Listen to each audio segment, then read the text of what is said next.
Before we go anywhere today, just let yourself arrive. No fixing, no performing, no needing to be impressive. My name is Swamy, and today we're talking about something many people don't even realize they're doing. Shrinking themselves to feel safe. Not because they're weak, not because they lack confidence, but because at some point being fully themselves didn't feel safe anymore. So if you've ever felt like you're too much in one room and not enough in another, this conversation is for you. Take a breath. We're not rushing this. It doesn't happen loudly. You don't wake up one day and decide, I'm going to disappear a little. It shows up quietly. You laugh a little softer. You explain yourself a little more. You hesitate before sharing your truth. Not because you don't have one, but because you're scanning the room. You're asking questions you don't even realize you're asking. Is this okay? Am I allowed to be this way here? Will this make them uncomfortable? Will this cost me connection? And over time, that hesitation becomes automatic. You start editing yourself before anyone asks you to. You might notice it in your body. Your shoulders tense when you speak. Your chest tightens when you disagree. Your words soften even when your truth is firm. And you tell yourself it's maturity. You tell yourself it's being easygoing. You tell yourself it's emotional intelligence. But deep down, something feels restrained. Here's what's really going on. At some point in your life, being fully you led to something painful.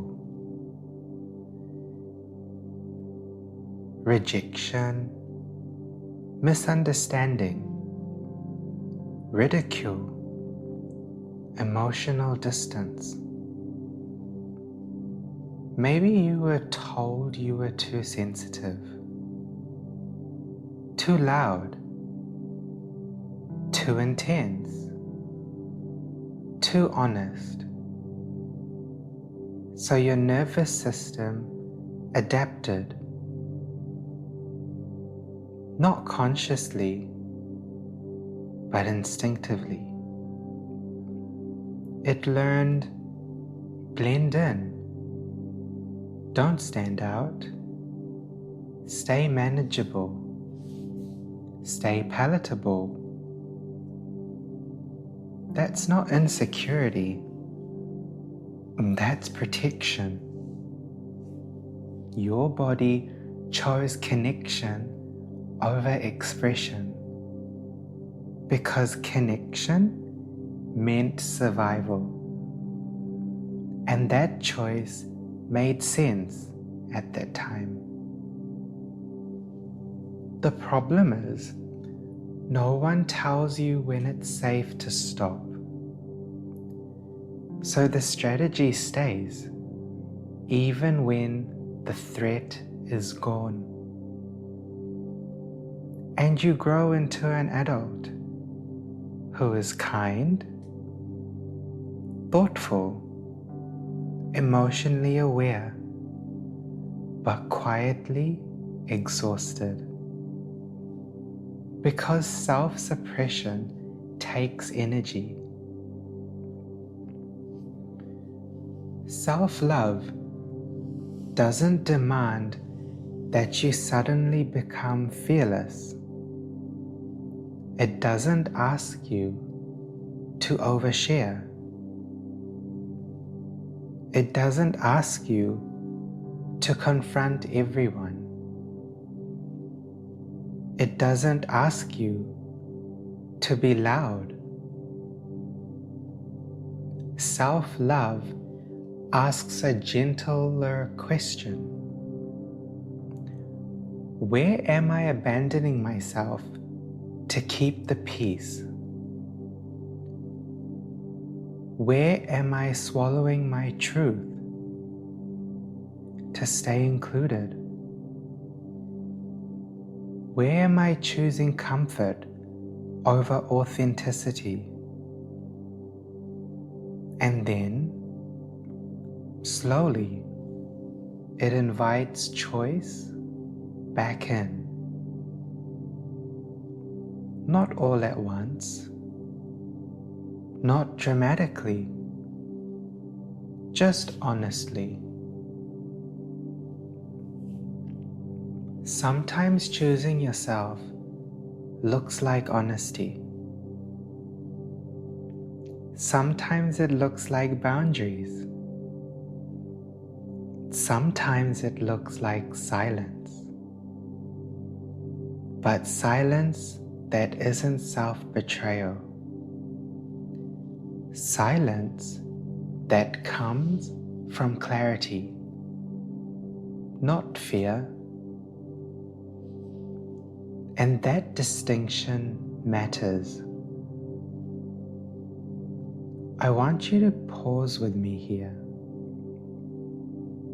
You don't need to answer out loud. Just notice. Where do you feel yourself shrink the most?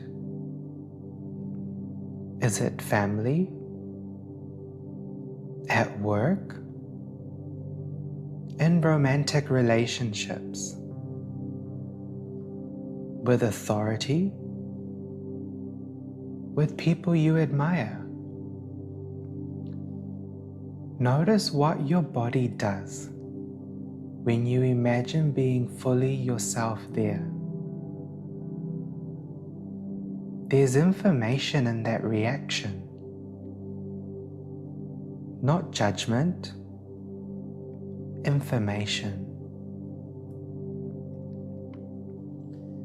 This is one of the reasons I created 365 days of self-love. Not to push you to become someone else, but to remind you daily that you don't need permission to exist as you are. That your presence doesn't need justification. That your truth doesn't need approval. The book is available worldwide, and all the links can be found in my bio. And if you're unsure whether or where it's safe to be yourself, in relationships, friendships, or family, you don't have to navigate that alone. Through my question and answer service, you can share your real life situation, and I'll respond personally with written or voice guidance to help you find clarity without forcing action.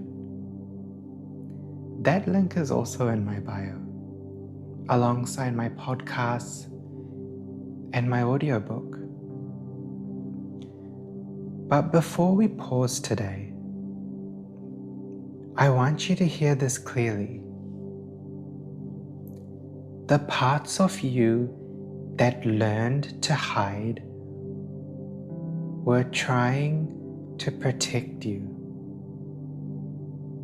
You don't need to shame them. You don't need to erase them. You just need to let them rest. You're allowed to take up space now. Thank you for being here with me. I'll talk to you again soon.